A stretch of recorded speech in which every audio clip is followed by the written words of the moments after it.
As long as I was going after the crooks that didn't have badges, I was everybody's hero.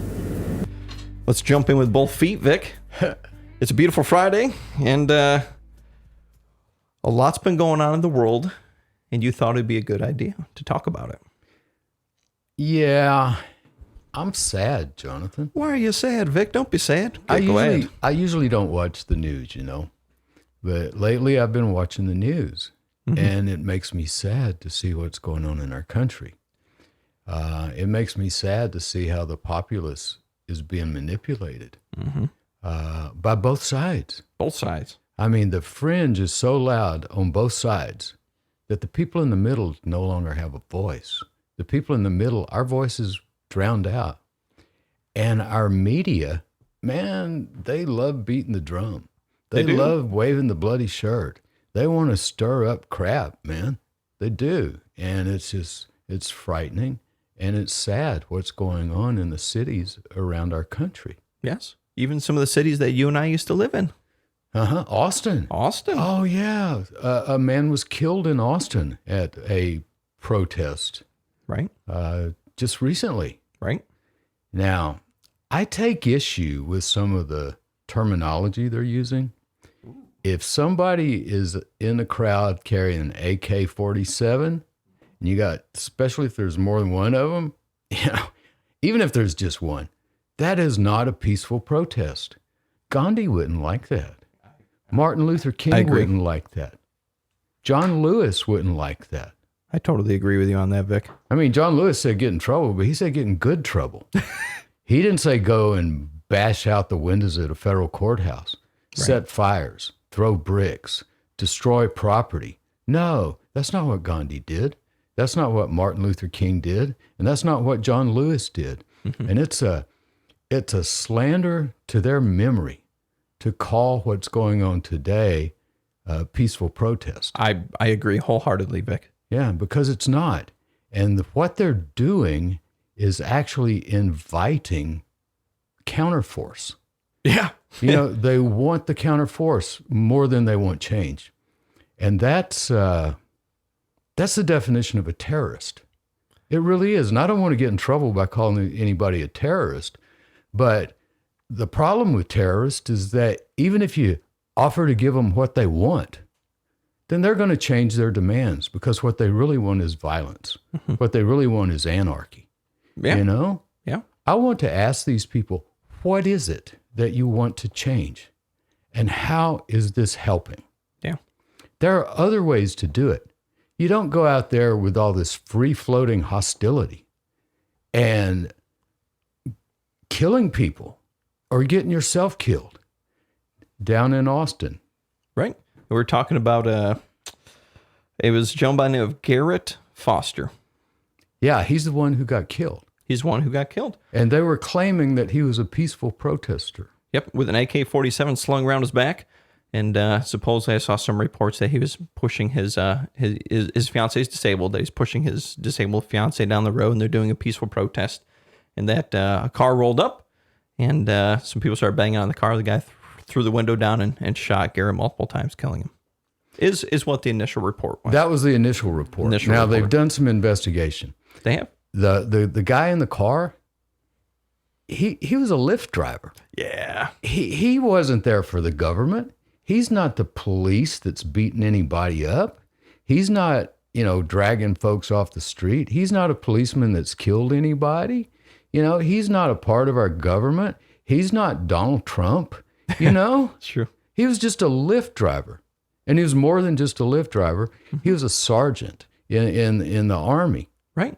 Having to make a little extra money as a Lyft driver because we don't pay our military enough. We need to quit doing some of the crazy crap we do in this country, some of these useless, worthless wars that's just making the top 0.0001% rich. Invest in people, Vic. Less ballistic missiles. We need to invest by paying our military people better. We need to pay our policemen better and train them better. And we need to put money in education. Oh, right now, instead of funding a war, we should be putting an iPad or a computer into the hands of every school-age kid so that they can learn their lessons at home or in the park or wherever until they can get back in school. Mm-hmm. And with the numbers still rising, Yes. with our hospital beds full, I'm afraid opening our schools is not a good idea. I double that. It's going to really spread it around. Yeah, and bring it right home to the family. Oh, yeah. And, you know, I went to Baylor Law School, and I got a lot of respect for Baylor Law School and for Baylor.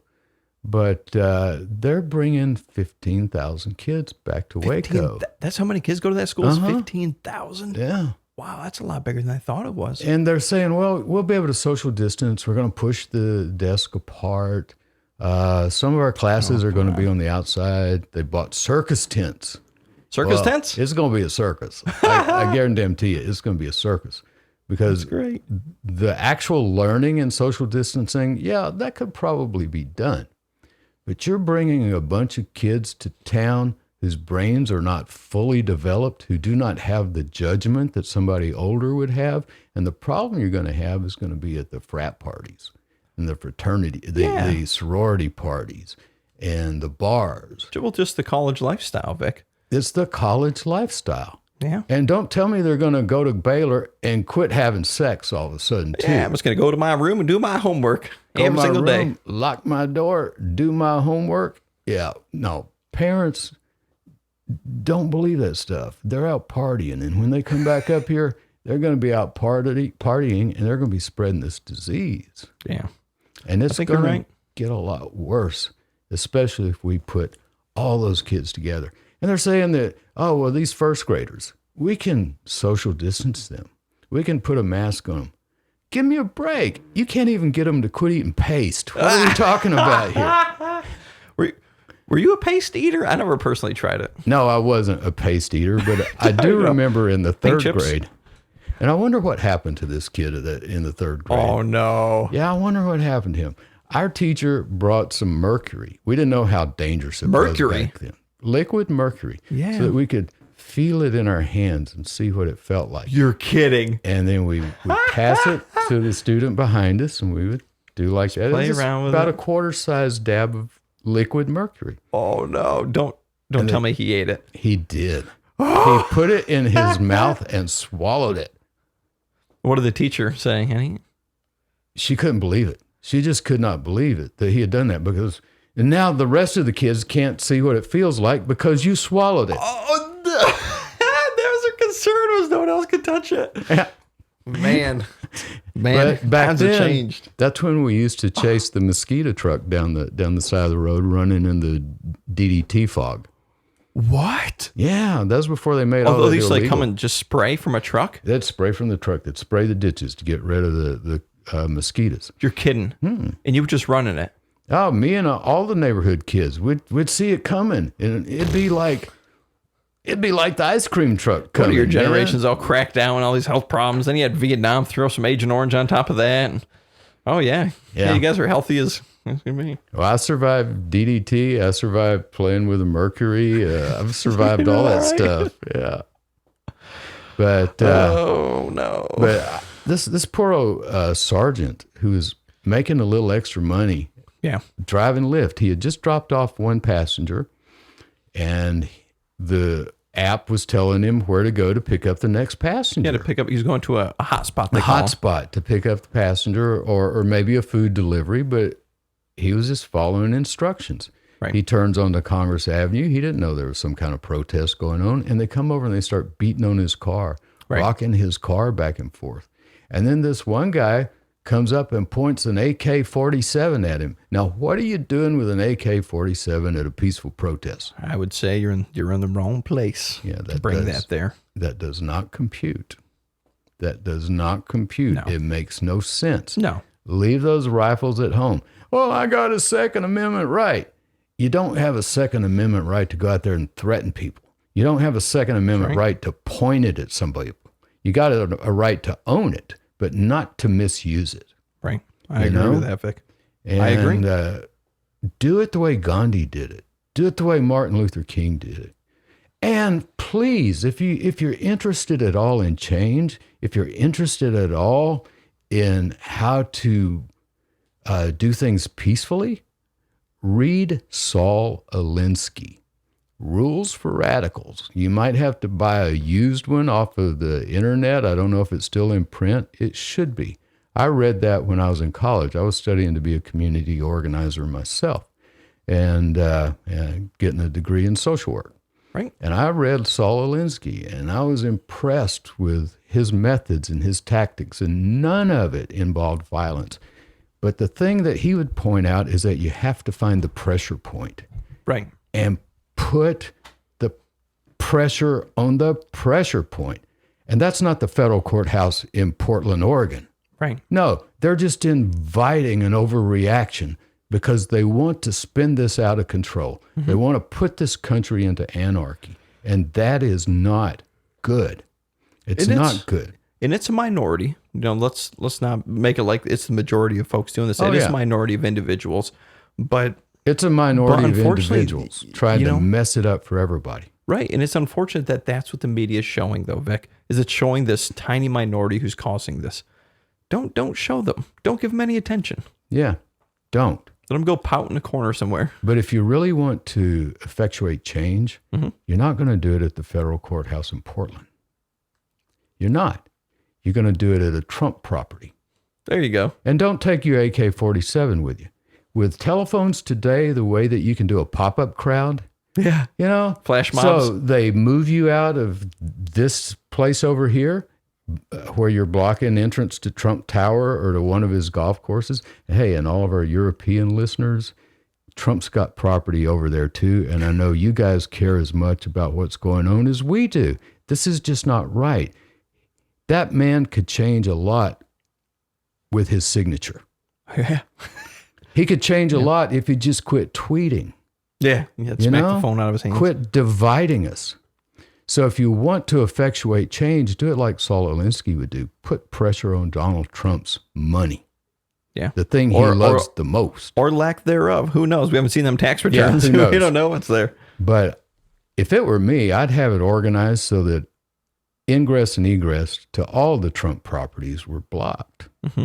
And then once the police come in to move you out, move out. But have another group ready to move right back in behind the police. Reinforcements. Yeah, that's the power of numbers. That's the way Gandhi did it. When Gandhi did his march to the sea and he held that mud in his hand and he said, "This salt in my hand will bring down the British Empire." Mm-hmm. And it did. And they didn't hit anyone. They got beaten themselves a lot, just like John Lewis was beaten crossing that bridge. Right. But I guarantee you, nobody marching with John Lewis that day was carrying a weapon, was carrying an AK-47. They weren't even carrying pipes and clubs or bricks. They were doing it the right way. They were doing it the peaceful and honorable way. And then when the overreaction came from the government, that's when the general public goes, whoa, this isn't right. Yep. But when you're out there stirring the crap yourself, you're not going to get any sympathy. That's right. You're not. That's right. And if you want to get something done, do it in a way that's going to bring sympathy, do it in a way that's nonviolent, and do it in a way that puts pressure on something that's important to the decision maker. I like it. And that's Donald Trump's money. Turn off the spigot to Donald Trump's money by blocking ingress and egress to all of his properties all over the world, and see how long it takes that man to get rid of his, what do you call it, tweet app? Twitter? Yeah, I don't do that stuff. Oh, we've got you one. Oh, we do? Oh, absolutely. I never even look at stuff out there. Okay, I don't put anything on it. I do. Folks, we don't need no revolution. What we need is evolution. I've been talking about this since Jonathan and I began this podcast. Over a year ago. We need evolution of consciousness, not revolution.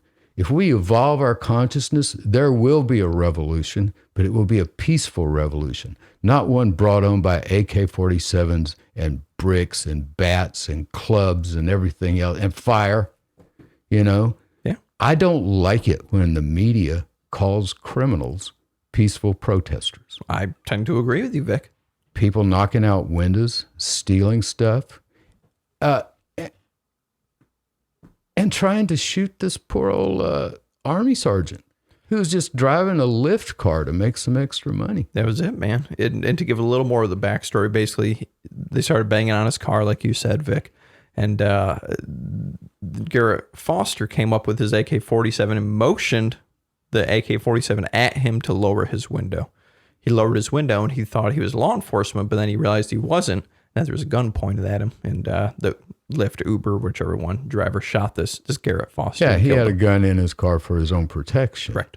And if somebody was aiming an AK-47 at me, I can't say I wouldn't do the same thing. I'd blow him away like lint. And I'm a nonviolent person.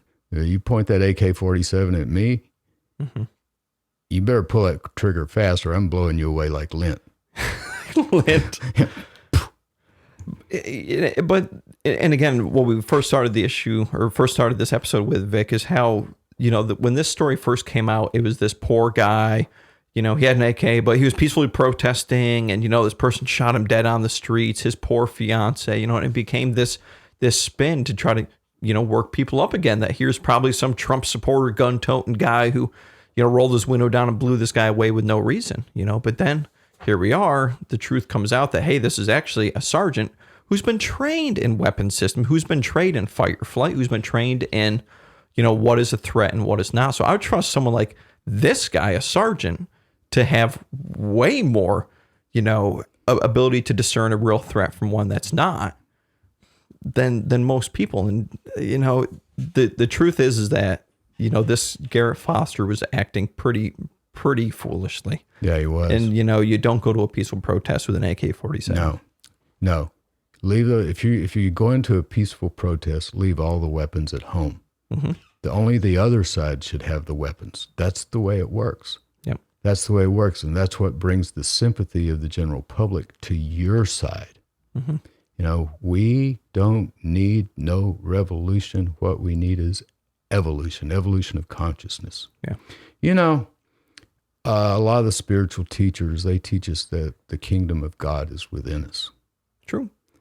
But if the kingdom of God is within us, why do we feel like hell so much? Why do we feel like crap? Why are we so miserable? Why, Vic? Why is there so much hate? Why is there so much resentment? Well, it's because you got to get in touch with that kingdom of God that's within you. And that's what the evolution of consciousness is about. And a big part of that is learning to let go. Sure. A lot of our conventional wisdom is just wrong in certain situations. Like don't change horses in midstream. Well, sometimes you might have to change horses in midstream. What if that horse has its foot stuck in a rock? Or what if he's just dropped over dead? You got to change horses in midstream. All right. So, can't say that one really applies to me. Wisdom but, isn't all that good. Another part of our conventional wisdom is when you get to the bottom of your rope, tie a knot in it and climb back up. Fair. Yeah, but you know what? A lot of times by the time you're at the bottom of your rope, that rope's already frayed. Oh, no. You're already tired. You're too tired to climb back up that rope. I wonder what would happen if we just decided to let go. Where are we going to fall to, Vic? Where are we going to go? That's when you start discovering the kingdom of God. Ooh. When you start letting go of these things that you resent. When you start letting go of the pride that keeps you angry and pushing. When you start letting go of the anger. When you start letting go of ego. I'm back to the words of MC Yogi. These are dangerous thoughts, Vic. Learn to breathe slow. Wonderful thoughts. Let go of ego and try to see God in all the people. So when you get to the bottom of your rope, sometimes if you're just too tired to climb back up, see what it feels like, just for a little while, to let go. And if you're going to go protest, Vic, do it peacefully. Do it peacefully. Do it peacefully. And be like Gandhi. Be like Martin Luther King. Be like John Lewis. Do it peacefully. Be willing to accept what comes and then use it. And block Trump Tower. You're protesting at the wrong place.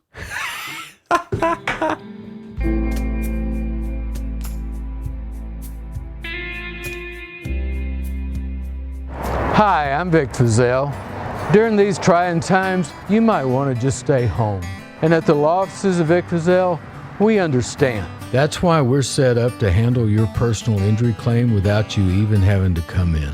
Just give us a call, and we'll take it from there. We can send any paperwork straight to your smartphone or computer. Don't delay, because if we don't put money in your pocket, you don't owe us anything. I'm Vic Feazell.